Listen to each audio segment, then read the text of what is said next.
नमस्कार, स्वागत है आपका देश के सबसे बड़े कंज्यूमर शो पहरेदार में, जहां हम आपको सिर्फ आपका हक नहीं बताते, आपकी आवाज भी बुलंद करते हैं। आज हमारे निशाने पर है कंपनियों की मनमानी, जिसे वो इंडस्ट्री प्रैक्टिस के नाम पर जायज भी ठहराती हैं और खुलेआम जायज ठहराती हैं।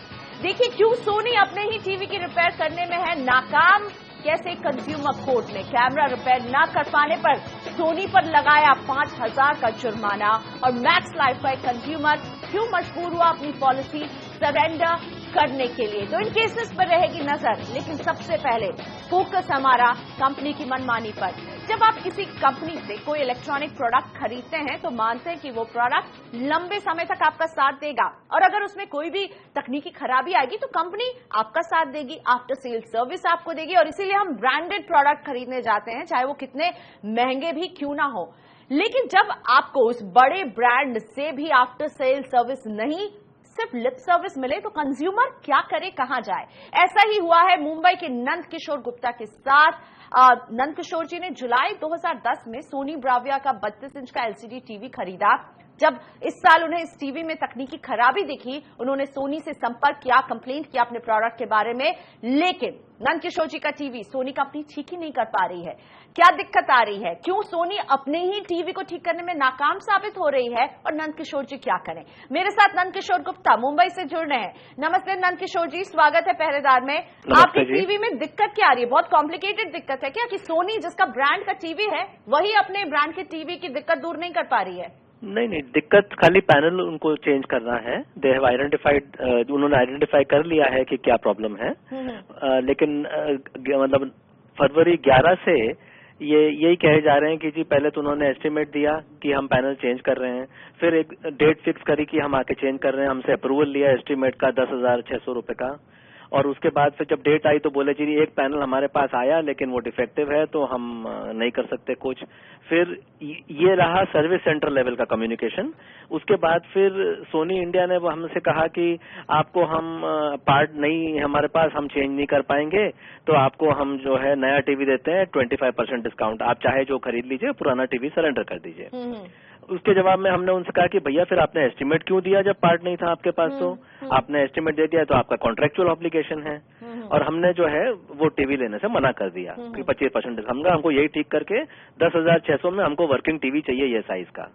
अब जाके उन्होंने कल शाम को वापस कंफर्म किया कि नहीं अब पार्ट अवेलेबल है, अब हम आपको 23 तारीख को आज वो हम आदमी भेज के चेंज करेंगे। अब भगवान जाने आता है आदमी, नहीं आता है वो तो आपको शाम तक की बात है। हाँ, लेकिन पहले बोला कि हाँ हम एक आपको देंगे, एस्टिमेट दिया, फिर कहा कि ये पार्ट अवेलेबल नहीं है, और जब पहरेदार के प्लेटफॉर्म से ये सवाल सोनी के पास पहुंचे तो आपको आखिरी मोमेंट में शो के रिकॉर्डिंग के ठीक पहले ये मेल करके बताया कि ये पार्ट अब अवेलेबल है। हाँ जी, हाँ।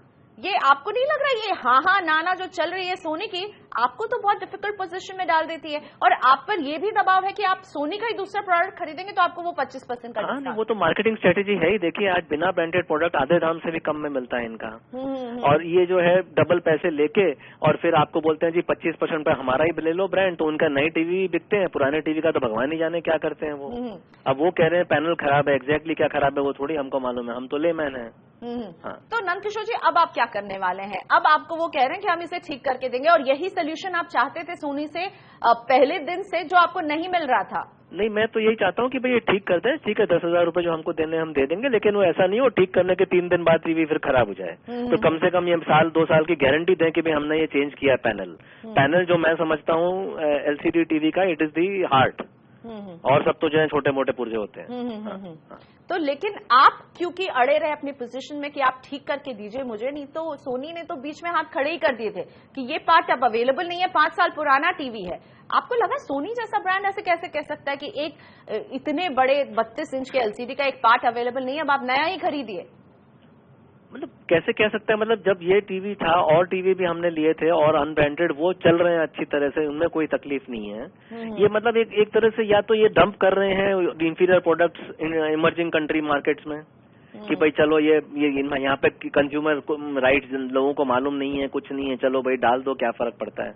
और फिर हमको लालच दे रहे हैं कि भाई आपको 25% में हम ब्रांड न्यू टीवी दे रहे हैं, चाहे आप बड़ा खरीद लो उससे भी। क्या मतलब ये है क्या चीज, ये व्हाट इज, ये क्या किस तरह की फोर्सफुली अपने कंज्यूमर को कहीं ना कहीं रिटेन करने की कोशिश यहाँ पर नजर आ रही है। शुक्रिया नंद किशोर जी। अब वो सोल्यूशन आपको ये दे रहे हैं कि इसे रिपेयर करेंगे, हम आपसे संपर्क में रहेंगे, अल्टीमेटली समझेंगे कि ये टीवी रिपेयर होता है या नहीं। लेकिन यहाँ मैं आपको बताना चाहूंगी कि सोनी के पास नंद किशोर गुप्ता जी की शिकायत पहरेदार के प्लेटफॉर्म से गई थी, उनका रिस्पॉन्स हमने पूछा था, कंपनी ने हमें अपने लिखित जवाब में बताया था कि उनकी सर्विस टीम लगातार कंज्यूमर के संपर्क में है ताकि उनकी दिक्कत दूर की जा सके। कंज्यूमर के पास मौजूद पैनल का स्टॉक नहीं होने की वजह से कंज्यूमर को यह ऑफर दिया गया था कि वो 75% की कीमत अदा करके एक नया सोनी टीवी ले ले। हम इस मामले को जल्दी सुलझाने जा रहे हैं और हमारी टीम कंज्यूमर की किसी भी शंका का जवाब देगी, ये भी कहा था सोनी ने। और अभी नंद किशोर जी ने तुरंत बताया है कि कल शाम को शो की रिकॉर्डिंग के ठीक पहले इनके पास मेल आता है कि अब वो पार्ट मौजूद है और अब उसे सोनी ठीक करने के लिए तैयार है। वही सोनी जिसने मना कर दिया था इससे ठीक पहले नंद किशोर को कि ये पार्ट मौजूद नहीं है, आप नया टीवी ही खरीदिए। अगर नंद किशोर पहरेदार तक नहीं आते तो शायद उनके पास नया टीवी खरीदने के अलावा कोई ऑप्शन नहीं बचता। इस पूरे मसले पर चर्चा करने के लिए मेरे साथ हैं कंज्यूमर एक्टिविस्ट बिजॉन मिश्रा। बिजॉन जी, स्वागत है आपका। आपने सुना नंद किशोर गुप्ता की कहानी, इसमें सोनी की बिजनेस प्रैक्टिस को लेकर मेरे मन में तो कई सवाल उठ रहे हैं। क्या ये जायज है आपको फोर्सफुली कहना कि आप नया टीवी खरीदें, हम इसे ठीक नहीं कर पाएंगे? नहीं, एक्चुअली देखिए, सोनी तो इंटरनेशनल ब्रांड है और इंटरनेशनल ब्रांड के जो मार्केटिंग प्रैक्टिसेस होते हैं वो अक्सर ये देखा जाता है कि आफ्टर अ फ्यू इयर्स, 2 साल 3 साल, कंज्यूमर अपने आप नया ब्रांड्स में मतलब नए मॉडल्स में जाते हैं, उनके लेटेस्ट मॉडल्स में जाते हैं, ताकि क्या होता है कि जो पुराने मॉडल्स जो हैं वो मार्केट से वो लोग पिक कर लेते हैं एज एन एक्सचेंज ऑफर, और फिर उसको लेकर कैसे रिसाइकिल करते हैं, क्या करते हैं, वो तो उनका बैक एंड का एक कार्यक्रम है। कई कंट्रीज में तो बहुत स्ट्रिक्ट रूप से उसका रिसाइकलिंग कानून है और रूल्स है जिसको उनको पालन करना पड़ता है, बट हमारे देश में तो है ही नहीं वो सब। लेकिन हमारे देश में जो कंज्यूमर है वो आज भी ये चाहता है कि मैक्सिमम लाइफ तक हम इसको यूज कर सके। तो वो यहां पर चलकर थोड़ा सा एक इनका पॉलिसी का डिफरेंस आ जाता है। तो इंडिया में उनके इंडियन पॉलिसी अडॉप्ट करनी चाहिए। इंडिया का पॉलिसी क्या है कि कंज्यूमर चाहते हैं कि हम जो सामान खरीदते हैं उस सामान का लाइफ भर वो चले, यदि नहीं चलता है तो हम लोग उसको फेंकते नहीं है, हम लोग उसको रिपेयर करते हैं। बिल्कुल, हमें चाहिए वैल्यू फॉर मनी। आपको नया मॉडल पुश करना है तो आपने एक ऐसा मैकेनिज्म अपना लिया जिसको आप इंडस्ट्री प्रैक्टिस कहते हैं कि जी 5 साल के बाद हम ये डिसकंटिन्यू कर देते हैं। तो जैसे वो माप रहे थे ना कि हमारे पास वो पार्ट अवेलेबल नहीं है, वो आपको टटोल रहा है कि आप कितने दूर जाएंगे। यू सी, सो ये एक बहुत अहम चीज है कि आप जैसे चैनल जो जब लोगों तक संपर्क कर रहे हैं, ये बहुत बड़ा बात आप लेकर सामने ला रहे हैं कि पॉलिसीज में क्या चेंज होनी चाहिए, क्या एक्सचेंज पॉलिसी होनी चाहिए हमारे देश में, क्या रिफंड पॉलिसी होनी चाहिए हमारे देश में इंडिया के लिए। विदेशी जो पॉलिसीज है उसको हम लोग को अपनाना नहीं है। बहुत अहम बात बिजॉन जी, आपने कहा कि पॉलिसी में बदलाव की जरूरत है, क्योंकि आप बताइए जब कंज्यूमर प्रोडक्ट खरीदने जाता है तो क्या किसी भी कंपनी का सेल्समैन उस कंज्यूमर को बताता है कि हो सकता है 5 साल के बाद आपको इसके पुर्जे नहीं मिलेंगे? ऐसा तो नहीं हो रहा है। एग्जैक्टली तो इसलिए हम लोग ऑलवेज ये कोशिश में रहते हैं कि कंज्यूमर जब पैसे देते हैं, यदि वो एक दिन भी वंचित हो जाता है, टेलीविजन यदि नहीं चलता है सपोजिंग, तो उनको रिप्लेसमेंट होनी चाहिए। उनके पास एक सर्विस टेलीविजन आना चाहिए। जब वो लेके जा रहे हैं या वो रिपेयर नहीं कर पा रहे हैं तब वो बाध्य होगा। उनके ऊपर एक दबाव आना चाहिए कि हम 1 मिनट भी हमारा टेलीविजन फेलियर नहीं होना चाहिए। यदि फेलियर हुआ तो कंपनी को दोषी ठहराना है कि आप सर्विस में कमियां लाए, डेफिशिएंसी लाए, जो कंज्यूमर प्रोटेक्शन एक्ट में बहुत विस्तार से एक्सप्लेन किया गया, डेफिशिएंसी ऑफ सर्विस। ये भी सर्विस में ही कमी मानी जाएगी। और सोनी का नंद किशोर जी को ये कहना बिजॉन जी कि आप दूसरा मॉडल खरीद लीजिए, हम आपको 25% का डिस्काउंट देंगे, आप सिर्फ 75 पैसे अदा कीजिए, ये कितना सही है? नहीं, दैट इज वही तो हम आपको कहना चाह रहे हैं कि उनका जो मार्केटिंग पॉलिसी है विदेश में, उस मार्केटिंग पॉलिसी को अब वो इंडिया में भी लाना चाह रहे हैं, क्योंकि इंडियन कंज्यूमर्स के ऊपर भी वो थोपना चाहते हैं in terms of their disposable income, तो हम सोचते हैं कि कतई एनकरेज नहीं करना चाहिए और हम लोगों को उस जगह पर नहीं जाना चाहिए जहां पर रिसाइकलिंग का जरूरत हो, जहां पर हम लोग ज्यादा से ज्यादा कंज्यूम करें। हमारे देश में कंजम्पशन को एक रोक रखना चाहिए, एक सीमा रखना चाहिए, ताकि सही ढंग से हम लोग वैल्यू फॉर मनी हम लोग को उपलब्ध हो। तो सोनी की मनमानी पर कहीं ना कहीं रोक लग गई और बिजॉन जी के शब्दों में मैं यही समझ पा रही हूं कि सोनी कहीं ना कहीं टटोल रही थी कि नंद किशोर जी कितना गिवन करते हैं, क्या वो कन्विंस हो जाएंगे नया टीवी खरीदने के लिए। और जब देखा कि वो कन्विंस नहीं हो रहे हैं तो शो रिकॉर्ड करने के ठीक एक शाम पहले उन्हें मेल के जरिए बताया गया वही पार्ट जो अब तक नहीं मिल रहा था मिल रहा है और नंद किशोर जी का टीवी रिपेयर कर रही है सोनी। लेकिन अगर आपके साथ ऐसा हो तो आप क्या करें। एक छोटा सा एग्जाम्पल हम आपके सामने रखना चाहते हैं कि कैसे इस केस में कंज्यूमर कोर्ट ने मदद की कंज्यूमर की। बरेली का मामला है और ये एकदम मिलता जुलता मामला है और हमने कोई जानबूझकर ये केस नहीं ढूंढा, हमने बस कंज्यूमर की जीत इसमें मायने रखती है। ग्राहक के हक में फैसला आया है और ये प्रोडक्ट सोनी का ही था। बरेली के रहने वाले कामिल के पास सोनी का कैमरा था, खराब होता है कैमरा, सर्विस सेंटर में ले जाया जाता है, 1 महीने तक सर्विस सेंटर में यूं ही जस का तस मामला पड़ा रहता है और फिर सर्विस सेंटर कामिल को बता देती है कि स्पेयर पार्ट हमारे पास मौजूद नहीं है, इसलिए कैमरा ठीक नहीं हो पा रहा है। परेशान कामिल को जब कंपनी से भी मदद नहीं मिलती है तो कामिल ने हिम्मत नहीं हारी, उन्होंने शिकायत दर्ज कराई कंज्यूमर कोर्ट में। कोर्ट ने सोनी को इस मामले में फटकार लगाई और कहा कि कैमरा ठीक करने की जिम्मेदारी कंपनी की है और अगर कंपनी प्रोडक्ट को ठीक नहीं कर पाती तो इसे सेवा में कमी माना जाएगा। कोर्ट ने इसके लिए सोनी पर 5,000 रुपए का जुर्माना भी लगाया है। तो साफ है केवल प्रोडक्ट बेचना नहीं है, कंपनी को आफ्टर सेल सर्विस भी देना है और कंज्यूमर को वैल्यू फॉर मनी मिलना चाहिए। ऐसा नहीं होता है तो ये है सेवा में कमी। लेते हैं एक ब्रेक के बाद देखिए कैसे कंज्यूमर के हाथ में आने वाली है अब और ज्यादा ताकत।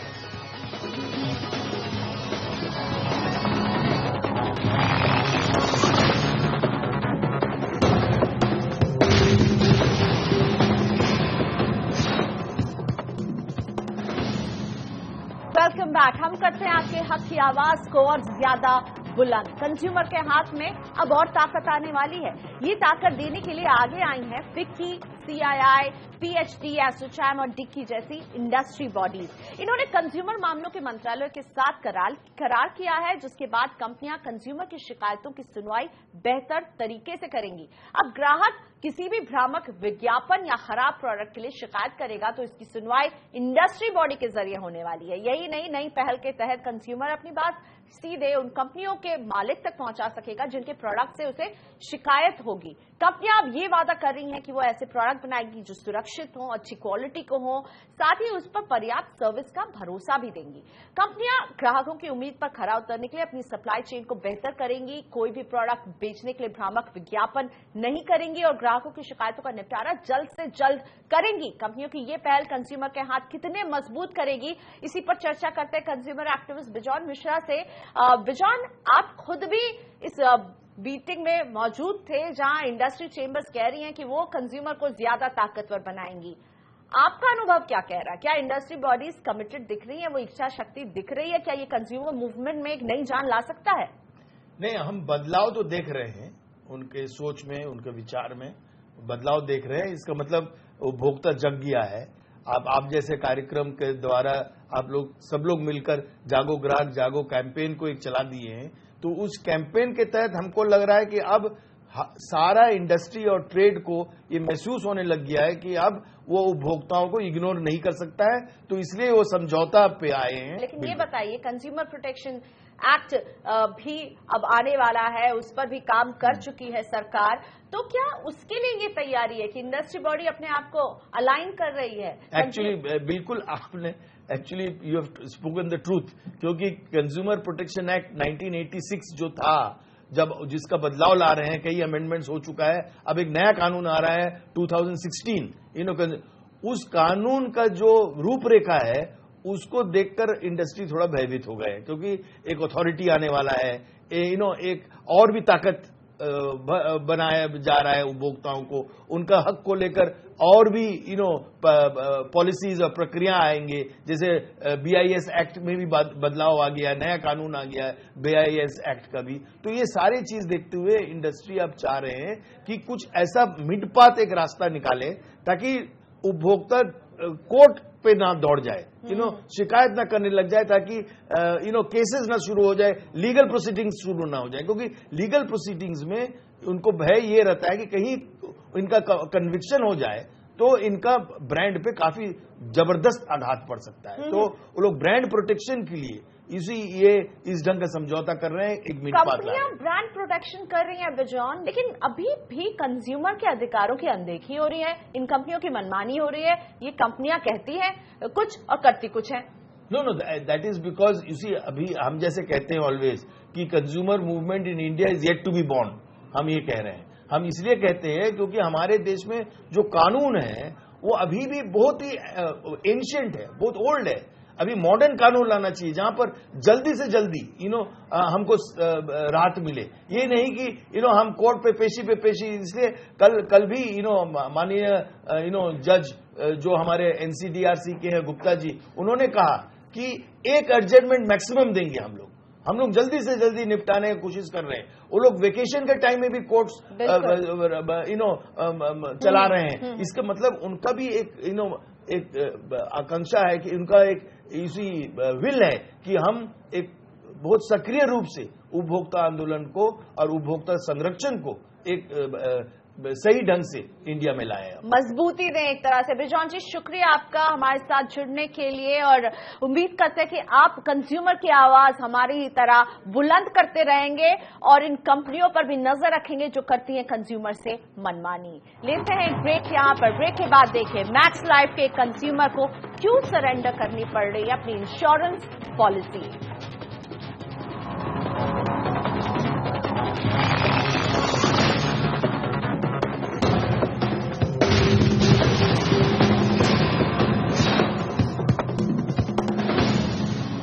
इंश्योरेंस सेक्टर में मिस सेलिंग की शिकायत कोई नई बात नहीं है। गाहे बगाहे ऐसी ढेरों शिकायतें पहरेदार के मेल बॉक्स में लगातार पहुंच रही है, और ऐसी एक मामला हमें आया दिल्ली के अभिषेक आनंद का। इन्होंने मैक्स लाइफ इंश्योरेंस की एक पॉलिसी ली थी, और खैर पॉलिसी जिस अंदाज में इन्हें बेची गई, एक तरह से कहा जा सकता है कि ये पॉलिसी इन पर थोपी गई। इन्होंने बड़ी मुश्किल से जब इसे सरेंडर भी किया तो सरेंडर करने पर इन्हें प्रीमियम का सिर्फ 25% पैसा मिल रहा था। और दुख की बात यह थी कि कंपनी के पास कोई जवाब नहीं था, एक्सप्लेनेशन नहीं था, और इनसे बातचीत भी नहीं कर रही थी कंपनी उस अंदाज में जिस अंदाज में आप अपने कंज्यूमर से करते हैं। अभिषेक आनंद मेरे साथ है फोन लाइन पर। अभिषेक जी नमस्ते, स्वागत है आपका। आपको जब ये पॉलिसी बॉन्ड मिला उसी दिन आपने मन बना लिया था कि इसे वापस करना है, क्योंकि जिस कदर आपको ये पॉलिसी बेची गई, क्या क्या हो रहा था, क्या मामला था, किस तरह से आप परेशान रहे मैक्स लाइफ की इस पॉलिसी से, बताइए। जी बिल्कुल। मैं एक्सिस बैंक में मेरा अकाउंट था, मैं वहाँ गया था अपने रूटीन वर्क के लिए। वहाँ मुझे कुछ एम्प्लॉई ने मुझे दिखाया प्रपोजल मैक्स लाइफ का, और मुझे समझाया। मैंने कहा मैं इंटरेस्टेड नहीं हूँ, लेकिन बार बार उन्होंने बोला कि आप एक बार पढ़ लें, देख लें। मतलब समझाया ये बेनिफिट है, ये है, और 3 साल का लॉक इन पीरियड है, और अगर आपको अच्छा लगे तो 3 साल बाद कभी भी निकल सकते हैं। लेकिन ये पॉलिसी चलती रही और आप इसे 2-3 बार वापस करने की कोशिश कर चुके हैं। जब 2 साल बीते तब आपने कोशिश की, जब 3 साल बीते तब आपने कोशिश की, आप वापस नहीं कर पाए क्योंकि वो कहते रहे हमने गुडविल में किया है, आप इसे रखिए। 5 साल जब बीत गए, आपने मन बना लिया था, आपने वापस कर दी ये पॉलिसी, सरेंडर की, तब क्या हुआ आपके साथ? ये 3 बार मुझे इनकार करते रहे कि 3 साल वेट कर लो। फिर उन्होंने बताया कि 4 साल के बाद आप ले सकते हो सर, क्यों परेशान हो रहे हो। उन्होंने बोला हमें कि मरने के बाद ही पैसे मिलेंगे, ऐसे चाहे कुछ हो जाए। तो हमने कहा I have to go in coffin to get your money. उसके बाद फिर मैंने CNBC आवाज को बताया, और उसके बाद 1 महीने के बाद उनका नेगोशिएशन टेबल पे वो आ गए और बोला आप क्या चाहते हो। हमने कहा बस मुझे पैसे वापस कर दो, और मुझे बैंक रेट पे कर दो, मतलब नॉर्मल आप नहीं कर सकते इतना जरूर कर दो। उनका 2-3 कॉल आया और फिर मुझे पैसे वापस किए उन्होंने। चलिए बहुत मुबारक हो, आप राहत की सांस ले रहे हैं ना अभिषेक जी अब? बिल्कुल, मैं बहुत थैंकफुल हूँ CNBC आवाज का कि उनकी वजह से मुझे पैसे सारे मिल गए और इंटरेस्ट रेट भी मिले मुझे। चलिए, वजह हम थे, लेकिन इन पैसों पर आपका हक था और इस पे मिले ब्याज पर भी आपका हक था, इसीलिए मैक्स लाइफ ने ये कदम उठाया। इसलिए नहीं उठाया क्योंकि पहरेदार ये मामला टेकअप कर रहा है, वो आपके पैसे लेकर इस तरह से नहीं सोच सकता है। लेकिन हाँ, जरिया पहरेदार ही बना, क्योंकि खुद अभिषेक लंबे समय से मैक्स लाइफ से ये पैसे मांगते रहे। मैक्स लाइफ के पास अभिषेक आनंद की शिकायत हमने भेजी थी, उस पर कार्रवाई करते हुए मैक्स लाइफ का कहना है उसने प्रो कंज्यूमर कदम उठाया। कंपनी ने हमें पूरा ब्यौरा देते हुए जवाब भेजा है, हम आपको पूरा जवाब सुनाते हैं। उन्होंने पूरा लंबा चौड़ा एक्सप्लेनेशन दिया है, लेकिन उसकी की फाइंडिंग्स यही है कि कंज्यूमर की सहमति से ये पॉलिसी जारी की गई थी। कंज्यूमर का ये आरोप कि कंपनी की सर्विस में कमी है, सही नहीं है। मैक्स लाइफ ने हमें यह भी बताया है कि गुडविल जेस्चर के तौर पर वो अभिषेक जी की पॉलिसी कैंसिल करने, उसके सभी प्रीमियम रिफंड करने और उस पर 8% के ब्याज देने के लिए तैयार है और कंज्यूमर को इस बात की जानकारी दे दी है। अभिषेक भी हमें यही बता रहे थे और ये गुडविल जेस्चर जिसमें मैक्स लाइफ ने ये पॉलिसी बेची और अब जाके कहानी खत्म होती है पहरेदार के प्लेटफॉर्म में, जब गुडविल जेस्चर के तौर पर पैसे वापस मिल रहे हैं, ब्याज मिल रहा है, पॉलिसी सरेंडर हो रही है। पहरेदार में आज बस इतना ही, मुझे यही इजाजत दीजिए। आप हमसे संपर्क कर सकते हैं हमारे ईमेल के जरिए पहरेदार@network18online.com पर। नमस्कार।